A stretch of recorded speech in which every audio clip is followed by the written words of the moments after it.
இந்தியாவின் number 1 dealer Vasanth and CoWIN ஜில்லுன்னு ஒரு ஏசி மேலா. தமிழக அமைச்சரவையில் இலாகா மாற்றப்பட்டிருக்கிறது. கனிம வளத்துறை அமைச்சர் துரைமுருகனிடம் இருந்த நிலையில் தற்பொழுது அந்த துறை அமைச்சர் ரகுபதிக்கு ஒதுக்கீடு செய்யப்பட்டிருக்கிறது. ரகுபதி கவனித்து வந்த சட்டத்துறை துரைமுருகன் வசம் ஒப்படைக்கப்பட்டிருக்கிறது. தற்பொழுது அமைச்சர் துரைமுருகன் நீர்வளத்துறையோடு சேர்த்து சட்டத்துறையையும் இணைத்து அவர் கவனிப்பார் என்று கூறப்பட்டிருக்கிறது. அதேபோல கனிம வளத்துறை அமைச்சராக ரகுபதி நியமிக்கப்பட்டிருக்கிறார். நமது தொலைபேசி இணைப்பில் மூத்த பத்திரிகையாளர் தராசு ஷியாம் இணைந்திருக்கிறார். பேசலாம். வணக்கம் சார். அமைச்சரவையில் இலாகா மாற்றம் செய்யப்பட்டிருக்கிறது. திடீரென்று செய்திருக்கிறார்கள். சட்டத்துறை தற்பொழுது துரைமுருகன் வசம் ஒப்படைக்கப்பட்டிருக்கிறது. கனிம வளத்துறை ரகுபதிக்கு மாற்றப்பட்டிருக்கிறது. என்ன காரணமாக இருக்கலாம்? பொதுவாக துறை மாற்றம் என்பது முதலமைச்சரின் விருப்ப உரிமைதான். என்றாலும் இன்றைய சூழ்நிலையில் அவ்வாறு மாற்றம் ஏற்படும் போது பல அரசியல் கேள்விகள் எழத்தான் செய்யும். கனிமவளத்துறை என்றால் ஏற்கனவே இடி வழக்கு ஒன்று இருக்கிறது. இடி வழக்கிலே வருவது மணல் கனிம வளங்களில் ஒன்றாக கருதப்படுகிறது. அது சம்பந்தமான சம்மன்கள் அனுப்பப்பட்டு சம்பந்தமான பெரிய சட்ட போராட்டம் கடைசியிலே உச்சநீதிமன்றம் வரைக்கும் அது போனது. எனவே அந்த இடத்திலே ஏதோ ஒரு வகையான ஒரு பொலிட்டிக்கல் காம்ப்ரமைஸ் செய்யப்பட்டிருக்கலாம் என்பது எனது கருத்து. சட்டத்துறையை தூக்கி துரைமுருகன் அவர்களிடம் கொடுக்கும் போது ரகுபதி அவர்கள் சட்டத்துறை அமைச்சராகத்தான் பல்வேறு கருத்துக்களை அவர் கூறி வந்தார். இன்னும் சொல்ல போனால் சட்ட சம்பந்தமான விஷயங்கள் இப்போதுதான் முதலமைச்சருக்கு பாராட்டு விழாவே நடந்து முடிந்தது.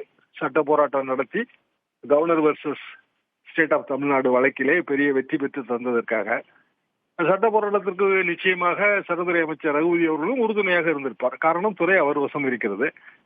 நடந்து முடிந்த சில தினங்களில் இந்த மாற்றம் ஏற்படுத்தப்பட்டிருக்கிறது. எனவே இது ஒரு வகையில் பார்த்தால் அமைச்சரவையை பலப்படுத்துவதற்கான முயற்சி, அடுத்த வகையில் பார்த்தால் அமைச்சரவை மீது வேறு ஏதேனும் குற்றச்சாட்டுகள் வந்துவிடக் கூடாதோ என்பதற்கான ஒரு தடுப்பு நடவடிக்கையாகவும் நாம் நினைக்கலாம். அப்படியும் பார்க்கலாம். தேர்தலை நோக்கிய ஒரு நகர்வாகவும் இதை எடுத்துக்கலாமா? தேர்தலை நோக்கிய நகர்வு என்று எடுத்துக்கொள்வதாக இருந்தால் திரு ரகுபதி அவர்கள் புதுக்கோட்டை மாவட்டத்தின் அந்த பகுதியை சேர்ந்தவர், திருமயம் பகுதியை சேர்ந்தவர். அங்கு மிகப்பெரிய அளவுக்கான ஓட்டு வங்கி அப்படியெல்லாம் அவருக்கு பார்க்க முடியாது. துரைமுருகன் அவர்கள் வன்னியர் சமுதாயத்தை சேர்ந்தவர். இன்னும் சொல்ல போனால் வேலூர் பகுதியை சேர்ந்தவர்.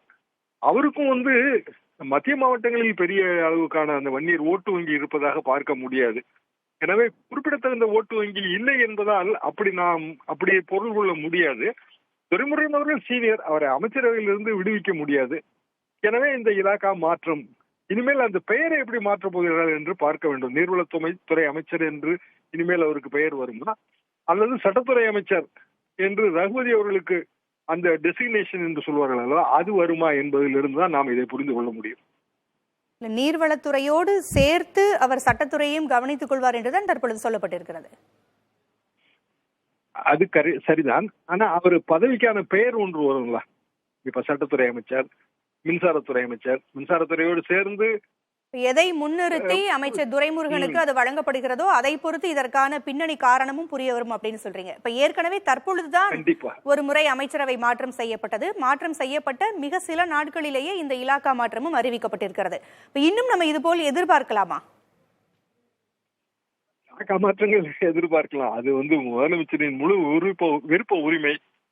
அவர் ஒரு பேலன்சிங் இருக்கத்தான் செய்யும். அப்படியெல்லாம் நாம் கண்டிப்பாக எதிர்பார்க்கலாம். ஆனால் இது சீனியர் அமைச்சர்கள், இருவருமே சீனியர் அமைச்சர்கள் என்பதால் இது முக்கியத்துவம் பெறுகிறது. தேர்தலுக்கு இன்னும் சில மாதங்கள் தான் இருக்கின்றன.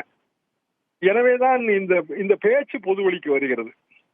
பல மாதங்கள், அடுத்த வருடம் தான் தேர்தல் என்று சொன்னாலும் அக்டோபர் மாதம் 15ஆம் தேதிக்கு பிறகு கள அரசியலே கிடையாது. ஏன்னா மழைக்காலம் வந்துவிடும். அது ஜனவரி மாதம் தேர்தல் ஜுரமே வந்துவிடும். பிப்ரவரி மாதம் கூட தேர்தல் வரலாம். அது மேற்கொண்ட தேர்தல் தேதியை பொறுத்து தான் நமக்கு தேர்தல் தேதி.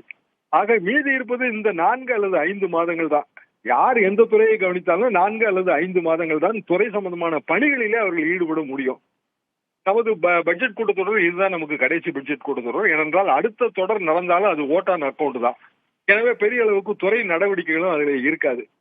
இப்படியான ஒரு சூழ்நிலையில் இந்த மாறுதல் என்பது ஏதாவது ஒரு வகையிலே அரசியல் ரீதியான முக்கியத்துவம் இருக்கும். அது என்ன என்பது நமக்கு போக போகத்தான் புரியும்.